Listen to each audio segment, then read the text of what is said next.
But when we talk about how do we decarbonize aviation, we need to shift over to electric propulsion. Just like we have electric vehicles with our cars, we can have electric airplanes. But unfortunately, because aircraft are really sensitive to weight, it can't be with batteries because batteries are too heavy, but it can be with hydrogen electric propulsion, which utilizes hydrogen fuel cell technology. So in addition to being carbon emission free, a fuel cell only puts out water, it also has the ability to be much lower noise. Those of you in the room who drive an electric car know that it makes very little noise compared to the carbon, combustion engine equivalent system. And it has the ability to have significantly lower maintenance costs because you no longer have oil changes. You no longer have these wear and failure degradation modes, which are associated with the combustion process. And when that translates economically to an aircraft owner and operator, lower maintenance costs means lower operations costs. And it also has the potential to give you lower fuel costs, because if the price of hydrogen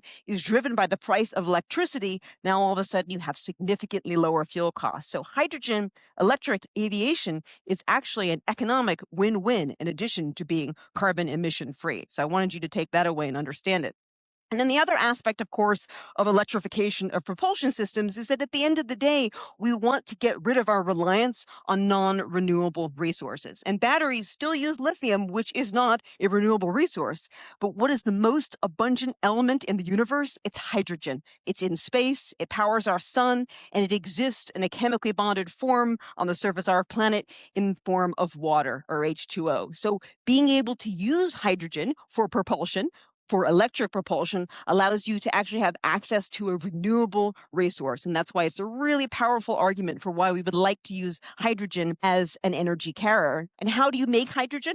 Well, you've probably all heard about there are different types of hydrogen. There's gray hydrogen, which can be reformed from hydrocarbons, can be reformed to produce hydrogen, and that's called gray. You can capture the carbon emissions in that process, and then that would be called blue hydrogen. The real goal for the hydrogen economy is to shift over to green hydrogen which is produced via the electrolysis of water using green energy. And in case you didn't know it, the word hydrogen actually means water genesis in Greek, the coming together of hydrogen and oxygen to produce water. So that's kind of an interesting aside. But ultimately, electrolysis using green energy to produce hydrogen allows you to create green hydrogen, which can be used for a range of different use cases. But if I talk a little bit about the engineering or the science behind why green hydrogen is so advantageous as a fuel, the reason is because of its energy density.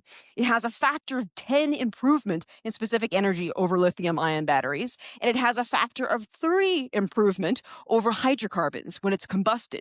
When you do an electrochemical process with a fuel cell, it's even more efficient than the traditional internal combustion engine process. What is used as the best rocket fuel of choice for launch vehicles? Liquid hydrogen and liquid oxygen because of the high energy density. So it makes sense to use it for the aviation application as well. The other benefit, of course, is that you can produce it from renewable electricity and you can produce it locally, which takes away any limitations you might have by having access to oil coming from a foreign country. So locally produced and therefore locally used, which also further reduces the carbon footprint of transporting the molecule from point A to point B. So many advantages in addition to being carbon emission free.